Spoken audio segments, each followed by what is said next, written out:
का हमला कभी भी नीतीश कुमार के खिलाफ कोई भी करेगा तो उपेंद्र कुशवाहा उनके साथ खड़ा रहेगा। शिक्षा जगाने चले थे, शिक्षा पर चर्चा करते थे, लाट टपक रहा शिक्षा मंत्री बनने के लिए। ऐसा घटिया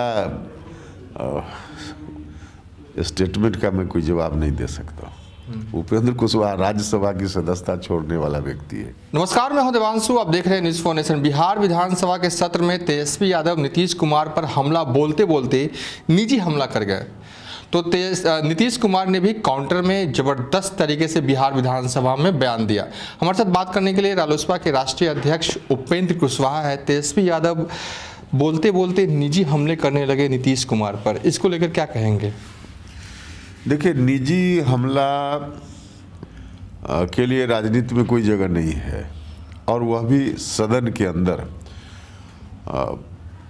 और ख़ास करके जब सदन में गंभीर बहस चल रही हो। लेकिन जिस तरह से कल हुआ, तेजस्वी यादव ने निजी हमला भी अगर कभी करना हो तो भाषा की मर्यादा का तो ज़रूर ख्याल रखना चाहिए। तो एक तो निहायत निजी हमला, घटिया स्तर का, और वह भी भाषा की तमाम मर्यादाओं को तोड़ते हुए।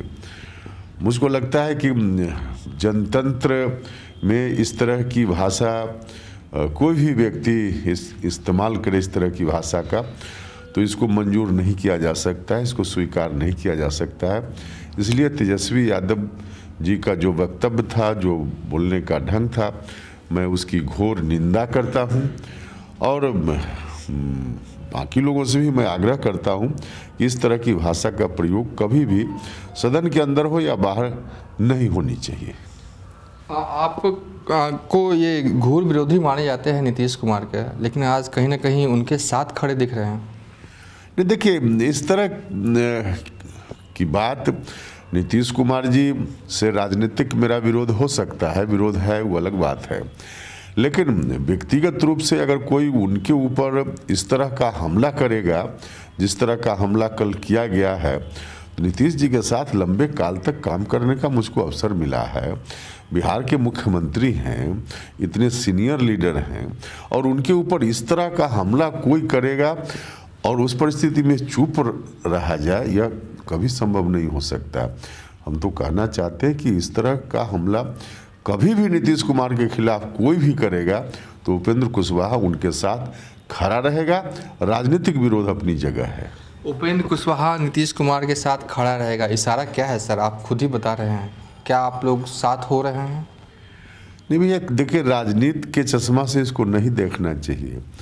आपका बड़ा भाई घर में हो, उनसे कोई विरोध हो सकता है आपका, लेकिन कोई बाहर का आदमी उनके ऊपर अटैक करे, माँ बहन की गाली दे, उस परिस्थिति में आप चुप रहिएगा? नहीं रहिएगा ना।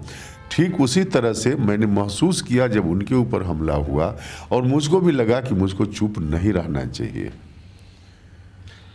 कहा जाता है कि राजनीतिक संभावनाओं का खेल है। क्या ऐसी संभावना है कि आप जेडीयू के साथ तालमेल कर सकते हैं? क्योंकि एक अरसा हो गया इस तरीके का आप कह रहे हैं कि नीतीश कुमार के साथ खड़ा हूँ, तो मायने तो यही निकल रहे हैं। नहीं, देखिए, हमने कहा कि विरोध अपनी जगह है, लेकिन व्यक्तिगत हमला, वह भी इतना घटिया स्तर का, और इस तरह का कोई करे तो इसको कैसे बर्दाश्त किया जा सकता है? किसी भी व्यक्ति को इस तरह के वक्तव्य के साथ नहीं खड़ा होना चाहिए, उसके विरोध में खड़ा होना चाहिए। इसलिए मैं तेजस्वी यादव के इस स्टेटमेंट की निंदा करता हूं, और स्वाभाविक रूप से जब उनकी निंदा करता हूं तो नीतीश कुमार के साथ मैं खड़ा नजर आऊंगा, लेकिन इसका कोई राजनीतिक अर्थ नहीं है। मेरा आखिरी सवाल है कि आरजेडी के प्रवक्ता शक्ति यादव हैं, उन्होंने कहा कि आप जेडीयू से एमएलसी का पद चाहते हैं और उस एमएलसी के रास्ते पर आप मंत्री बनना चाहते हैं, इसलिए आप नीतीश कुमार के साथ खड़े हैं। ऐसा घटिया स्टेटमेंट का मैं कोई जवाब नहीं दे सकता। उपेंद्र कुशवाहा राज्यसभा की सदस्यता छोड़ने वाला व्यक्ति है, इसलिए इस तरह के घटिया स्टेटमेंट का मैं कोई जवाब नहीं दूंगा।